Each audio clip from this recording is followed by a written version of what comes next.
ধর্মগুরুর অবমাননায় আমডাঙ্গা অবরোধ, ভাঙচুর ও বোমাবাজিতে উত্তেজনার তুঙ্গে ঘটনাচক্রে নিখোঁজ পুলিশ কর্মী। উত্তর 24 পরগনার আমডাঙ্গা সোনাডাঙ্গা মোড়ে 12 নম্বর জাতীয় সড়ক অবরোধ করে বিক্ষোভকারীরা। তাদের অভিযোগ, সোশ্যাল মিডিয়ায় ইসলাম ধর্মের এক ধর্মগুরুর কার্টুনিকে কুরুচিকর মন্তব্য পোস্ট করা হয়েছে। অভিযুক্তকে অবিলম্বে গ্রেফতারের দাবিতে পথ অবরোধ শুরু করলে পরিস্থিতি উত্তপ্ত হয়ে ওঠে।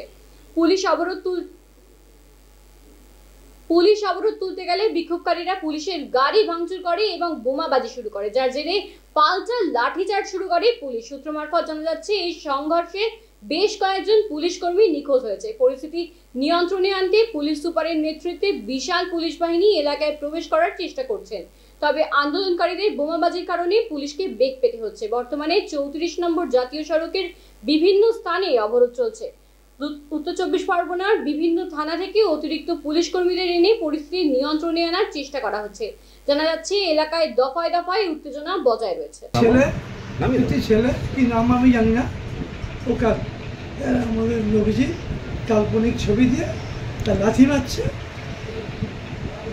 এই ছবিটা মুসলিম ভারতের দিয়ে কালকে ডায়েরি করেছিল, এফআইআর করেছিল।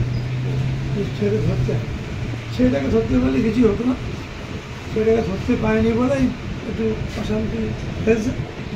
আমি আশা করি যারা এই সমস্ত জিনিস করছে তাদের সৌবুদ্ধের উদয় হবে এবং শান্তি হবে। মানে এই যে আজকের যে অবরোধ ছিল, সেই অবরোধ তো উঠে গেছিল প্রায়, তারপরে কি হলো? অবরোধ উঠে গেছে, আমি যা খোঁজ পেলাম। তারপরে আইসি সাহেব নাকি একটু দুর্ব্যবহার করেছে। কাদের সাথে? ওই আন্দোলনকারীরা। আচ্ছা, আমি যা শুনলাম, আমি জানি না, আমি দেখিনি, দুর্ব্যবহার করেছে। তার ফলে এখানে আবার নতুন সোনাডাঙ্গা মোড়ে শেষ পর্যন্ত কি ঘটেছে এখন বন্ধ আছে। সোনাডাঙ্গা মোড় পুলিশ ইনজিওর্ড আছে, পুলিশে আইসি সাহেব আমায় বললো যে আমার গায়ে 3-4 গাড়ি তুলে দিয়েছিল, এসব বললো। আমি বললাম নিচু স্বরে দয়া করে কথা বলুন, কারণ অন্য সেন্টিমেন্ট কাজ করছে। আমায় বলছে নিচু স্বর আমার